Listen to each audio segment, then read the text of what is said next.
I really thought that with him dying early in the year, that by the time the holidays come around, I would be okay. Yeah, I was wrong. After the death of my brother, holidays were numb. My mother never discussed it. I didn't feel free to discuss it because she didn't discuss it. I was screaming on the inside. And I didn't know how to allow that scream to come out. The first Thanksgiving was horrific. I wanted life to go on the way it was before, even though it was different now. And it just broke my heart. And I was there by myself.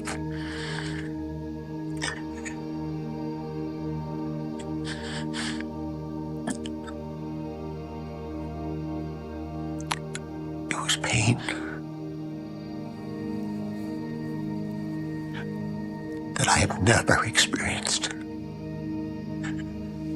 And I was sitting there, I was just crying.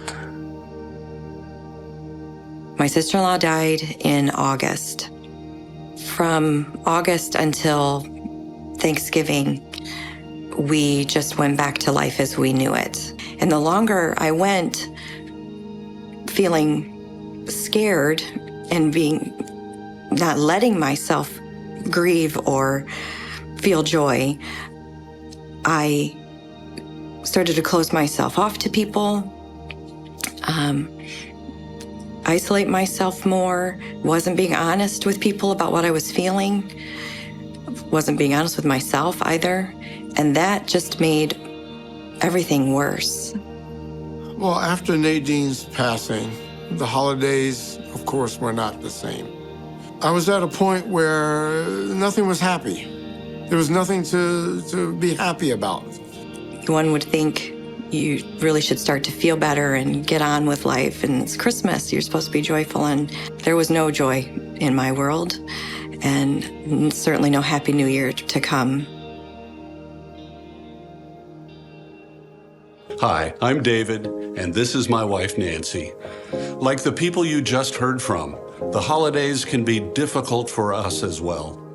We lost two of our children, Hope and Gabriel, and so we know what it's like to feel profound sadness during the holiday season. I remember when we sat down to take that first family photo for a Christmas card after Hope's death. It was all I could do to smile because I was intensely aware that someone was missing, and it hurt. To this day, we hang Christmas stockings every year for Hope and Gabriel, and many of our ornaments have pictures of them reminding us of our loss. Intense sadness comes with the holidays after the loss of a loved one. And right now, it might not seem possible, but the day will come when you will be able to enjoy the holidays again. Today, we'd like to share with you why we think this is possible. Welcome to Grief Share, Surviving the Holidays.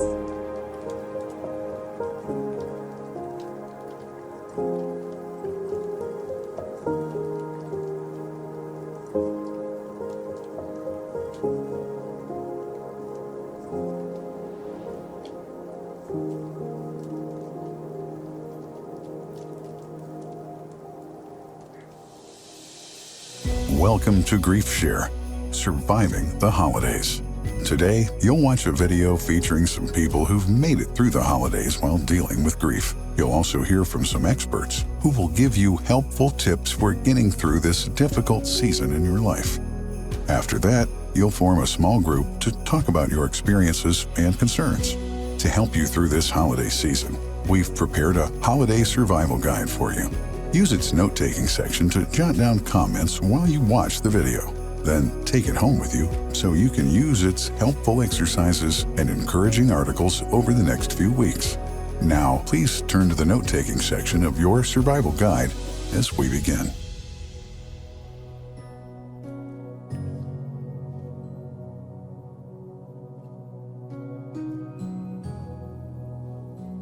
I wish we could tell you the holidays will be easy.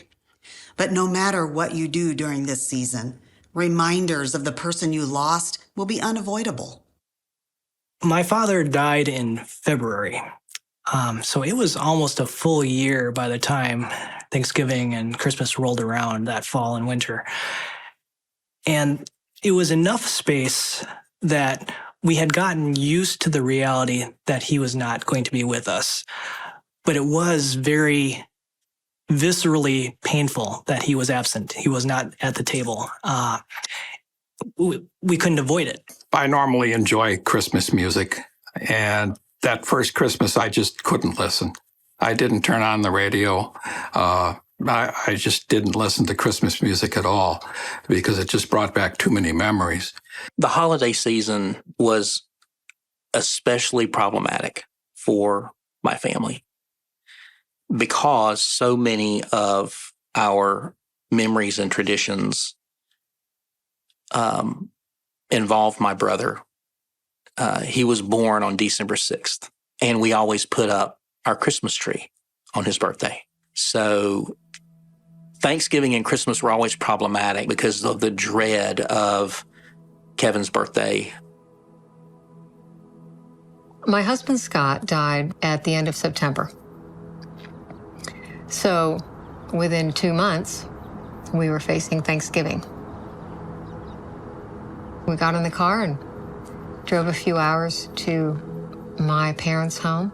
We were all very aware of Scott's absence.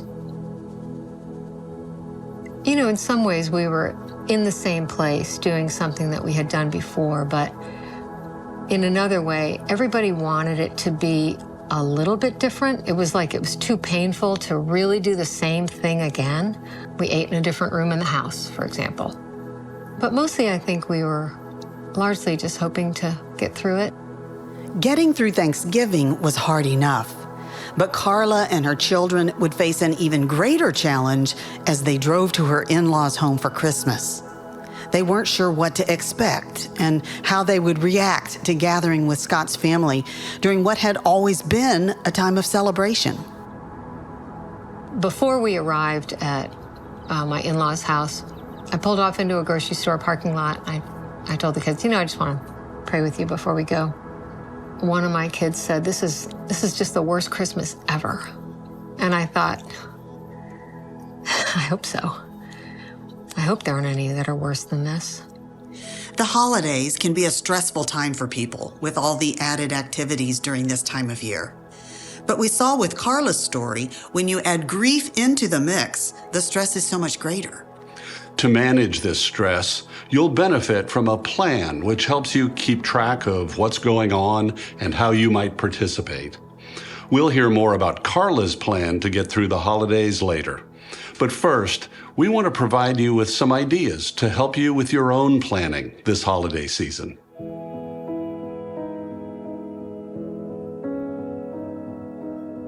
The first Thanksgiving, I probably was more consumed with, let's just make it through this. It's a family day.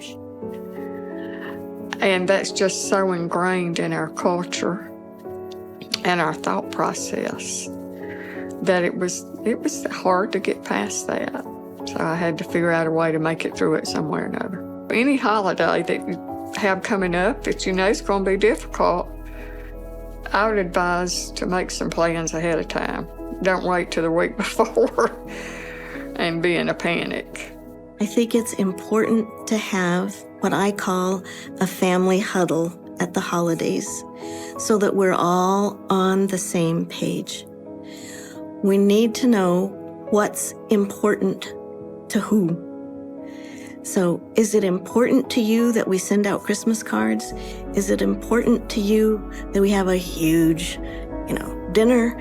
Is it important to you that we have a live Christmas tree?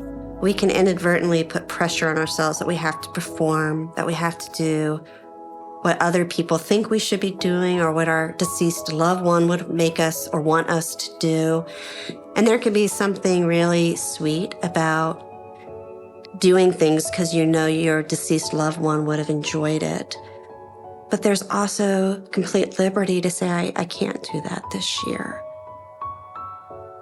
If you have children, there's a potential for even more sadness during the holidays. For practical information to help your child survive the holiday season, visit griefshare.org/holidays/lesson. There, you will discover articles containing strategies to help your children as they deal with the many changes and challenges during the holidays.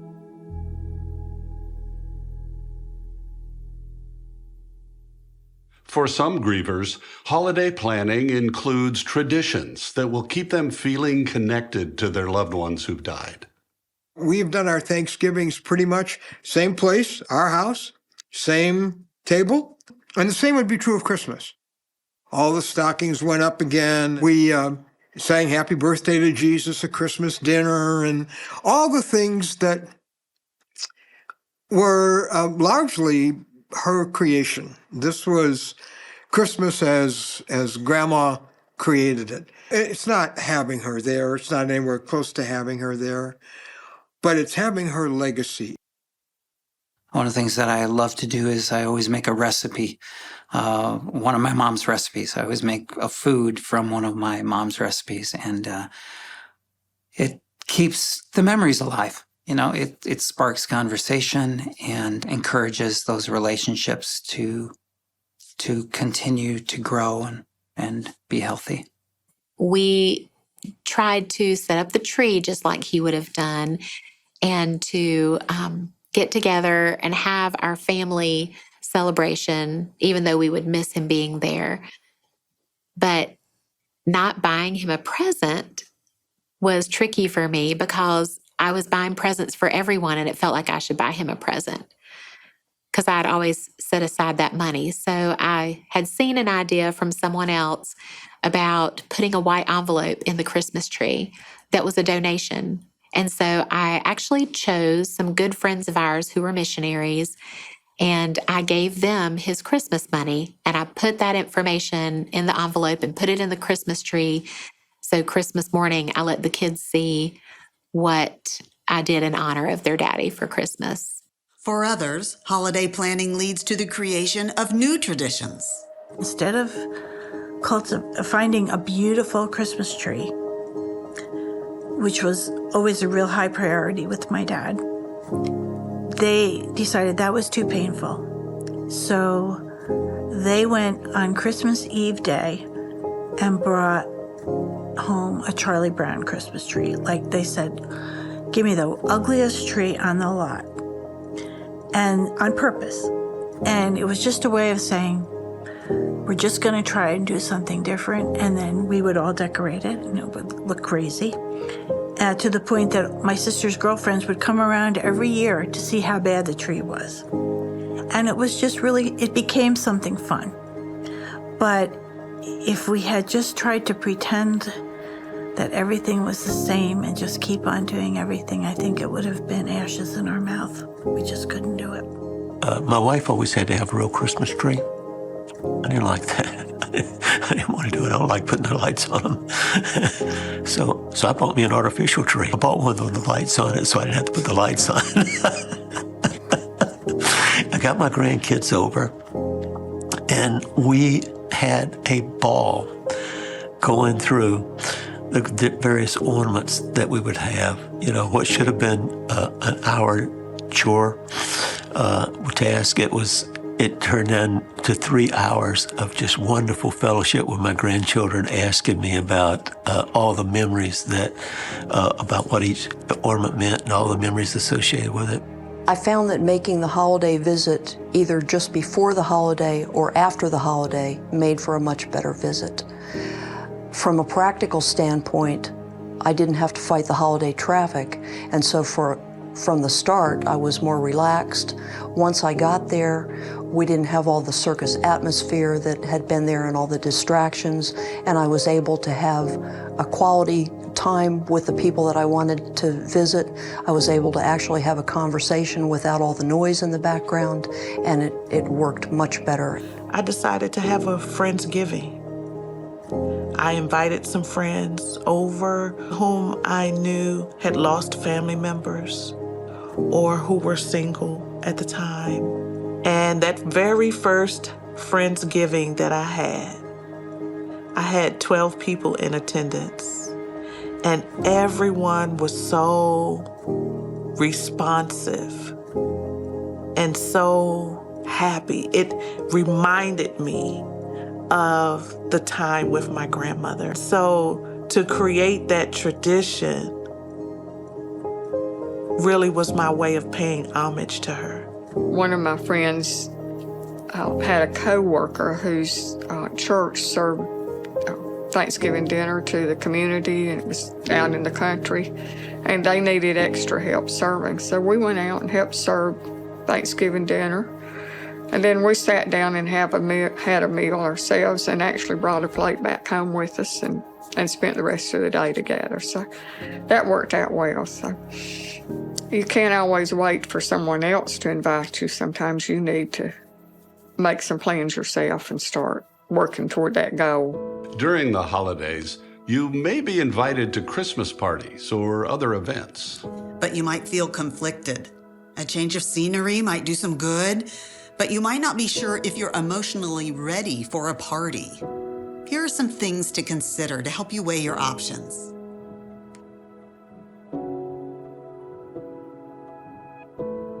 The first thing I recommend is being very honest with the host and say, my grief is a roller coaster, and I might start out having a good day and it deteriorates, or I might start out having a miserable day and it passes. So is it okay if I don't let you know if I'm coming for sure until the day of? That can be very helpful. The other thing you might want to say to the host is, when I come, I can't count on being strong, and I just don't trust myself to be a happy party person for the whole party. So will you understand if I just slip away? I do know that I'm already a little anxious about going to parties where there are couples.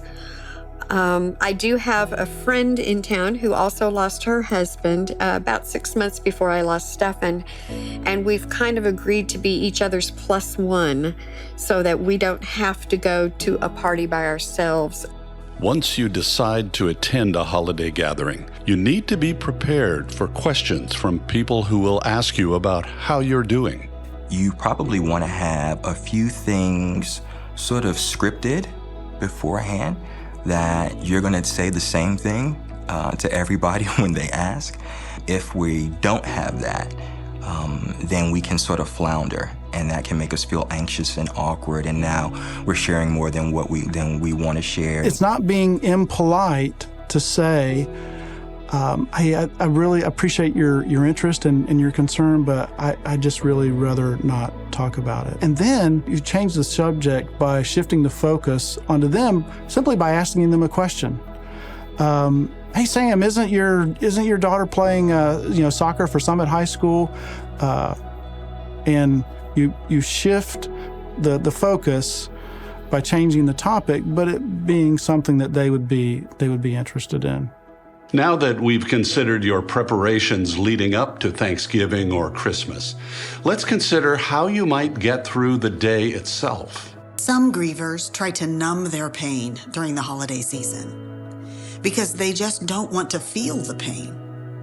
But those strategies are never wise. Abusing drugs, engaging in inappropriate sexual activity, or even excessive shopping will not take away your pain.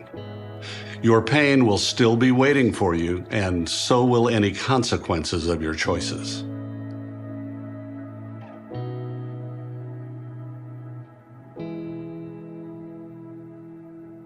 The second Christmas, I didn't want to decorate at all because my heart was still hurting. I wanted her to be there, and I knew that she could never be there again. And so I chose not to decorate. Major mistake. Major mistake. It resulted in me getting depressed During the holidays, there are two common extremes that you should avoid. The first is to avoid the holidays altogether because it's just too painful. But you need to recognize that what feels too painful right now might be exactly what you need. I'll never forget that first Christmas after Mom died. We still gathered. We knew it was going to be painful, and we cried a lot as we met together at my brother's house. But it was a really precious time. Carla could not imagine what Christmas with her in-laws would be like after her husband's death. But she also thought it was important to be with them. So she approached the holiday by thinking through what she needed to survive the day. I was aware of my limited capacity. My in-law sisters were great about that. And we talked about it on the front end, and I felt completely free to just walk away from whatever we were doing and, sort of cry until I was finished and maybe come back soon, or maybe just lay down for, 20 minutes, whatever. Being with family was helpful. I got to enjoy, in my mind, the benefits of being with them. And that included memories and talking and sorrow, but it was shared. Another extreme could be pretending nothing's happened and trying to act completely normal, which is hurtful, probably to yourself, but also to your loved ones who maybe don't want to pretend, who want to be able to acknowledge the loss, the missing person, and be able to talk about it. I think one temptation for families is that no one wants to hurt the other. And so we all quietly avoid talking about the person that we've lost, because no one wants to push anyone else over any emotional ledges. But it is good to talk about the person who's no longer with us. And I think maybe too much silence can just leave people to suffer alone when everybody is suffering. So it's better to walk through it together than pretend like we're not walking through it at all. Some of you may experience such intense pain during the holidays that you think that suicide is the only way to escape. If that's how you feel, it's essential that you reach out for help right away. To find help, call your physician, pastor, or contact the Suicide and Crisis Lifeline using the digits 988. Even if it doesn't feel like it, there is always hope.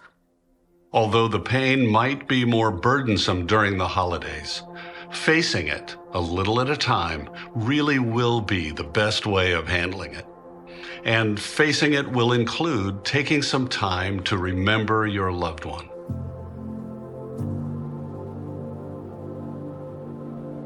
This lamp says, when someone you love becomes a memory, the memory becomes a treasure. It stays displayed all the time on the piano that she wanted me to have, because I was a child of hers that went the furthest in piano lessons. When I put Christmas decorations up, I turn it on, because that's in her memory. I still set up our little artificial tree and a special little silver fiber optic tree that Anita just loved. So I'll set those up. And I also have a candle. It's a glass crystal candle. And I think this year I'm going to light that and then just be immersed in the memories of times past, because we used that candle for a lot of candlelight dinners. So maybe I'll just sit back on Christmas Eve and relive all those candlelight dinners. I have 2 or 3 Christmas ornaments that have my brother's name on them. And I look forward every year to hanging those Christmas ornaments on my tree as a way of remembering him. And whenever I hang those, I think about Christmases that we were able to spend together. For Christmas, I went to Puerto Rico to be with the rest of my family, and I had some time alone to talk to God, to cry, to remember her, to think about the events of the year, and to choose one good memory to hold on for that day.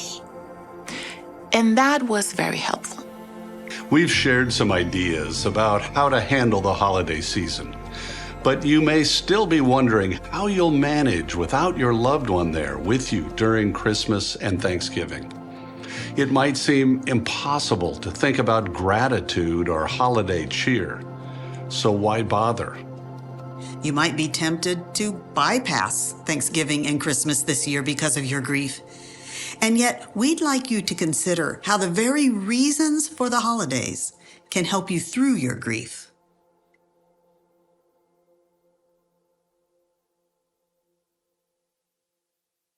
It can feel really disingenuous to talk about what you're thankful for when you're hurting so badly over losing somebody.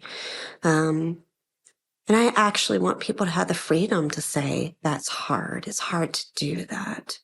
And so there's a bit of a balancing act there. I can have good in my life, but still struggle in the moment to be thankful. I can know that right now I don't feel thankful, but a week from now I may, and 2 weeks from now it'll get better. So you shouldn't deny the struggle you're facing, but you also shouldn't overlook the good things you still have in your life. For example, you still have the many ways that person enriched your life. It's not the same as having that person beside you to talk to or laugh with, but the reasons that person was special to you are still a part of who you've become. I'm not thankful that she died, but I'm thankful that she was my mom, because I am the person that I am because of the way she raised me. So I had to reframe the loss. And that's what I encourage people to do around the holidays. It is very easy to focus on what I don't have right now. And I wish I had that person, but I don't. That's my reality. Reframing that reality is helpful, such as, well, I had that person with me and she was significant, and I am the way that I am because of her. I wouldn't give up the 19 years I spent with Stefan for anything. So I was grateful for the time that I did have with him.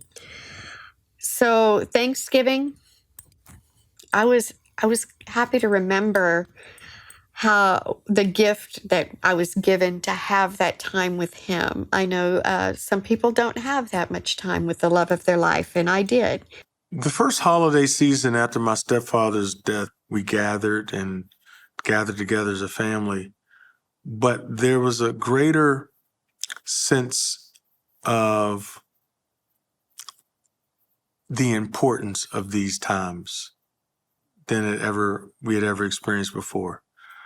And so I introduced a new kind of tradition, and that is that we would take time to go around the room and actually state what we were thankful for. And we gave honor to the elders in our family. And it was really precious and special. And so this Thanksgiving will be different, but it can still be meaningful. Thanksgiving should not only remind you of the people in your life, it should also remind you of the good God who graciously brought those people into your life. And there's even more as we think about the reason for Christmas. When we celebrate Christmas, we are not just celebrating Christ's birth or his coming into the world, but we're celebrating the reason that he came and the result.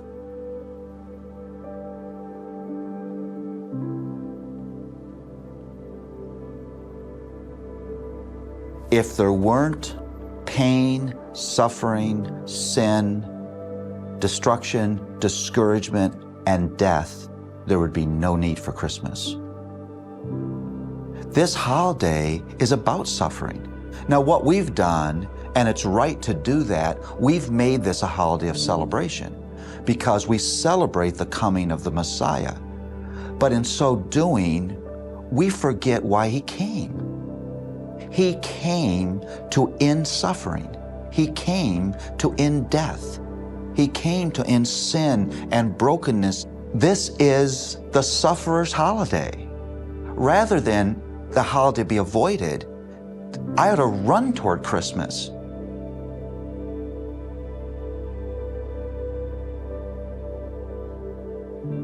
The perfect Son of God came in the world to save sinners. His entrance into history means that life eternal is available to all mankind.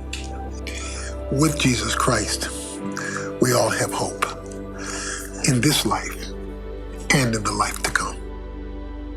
A good friend of mine at the church built a cross, a huge wooden cross, for that first Easter. And I helped him mount that cross on the wall.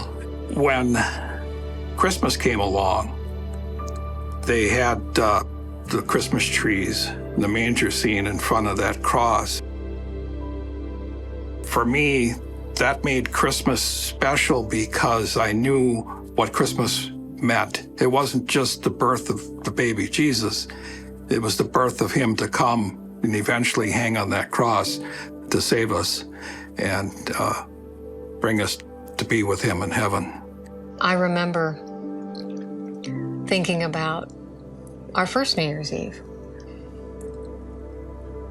And I was just struck that Scott would not be going with us into the new year. And I thought the Lord does go with us into the new year.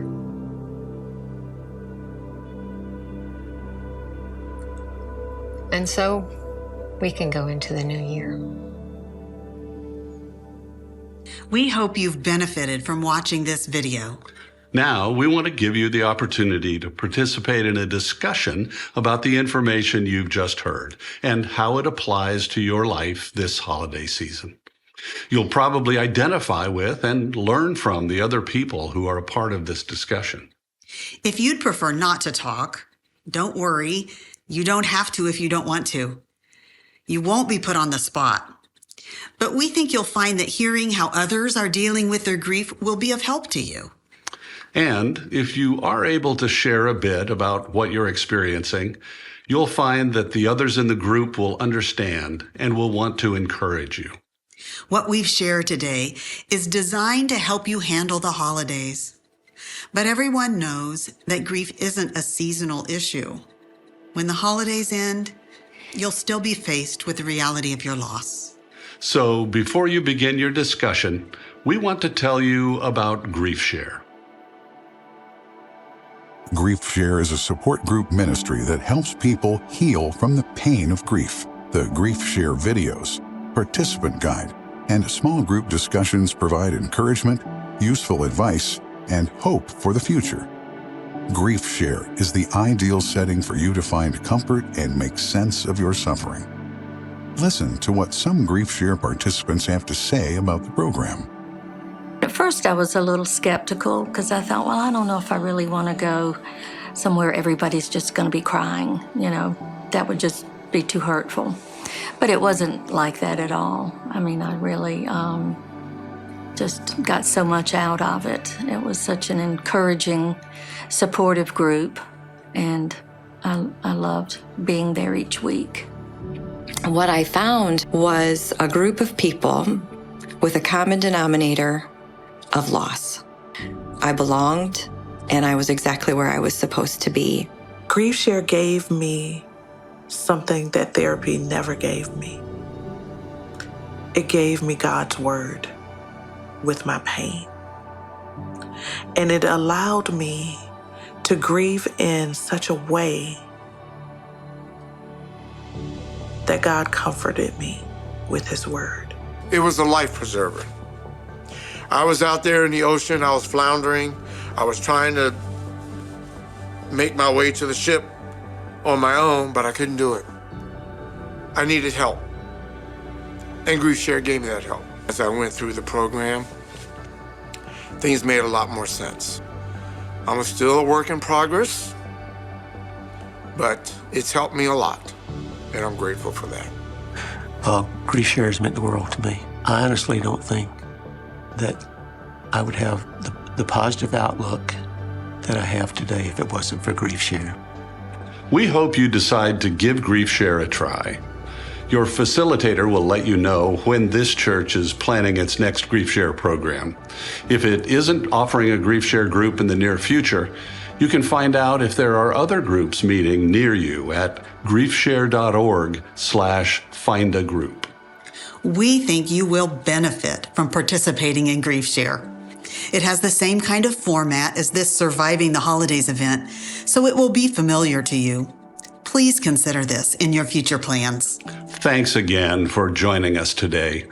We trust some of the strategies we presented will help you survive and perhaps even find joy in the coming holiday season.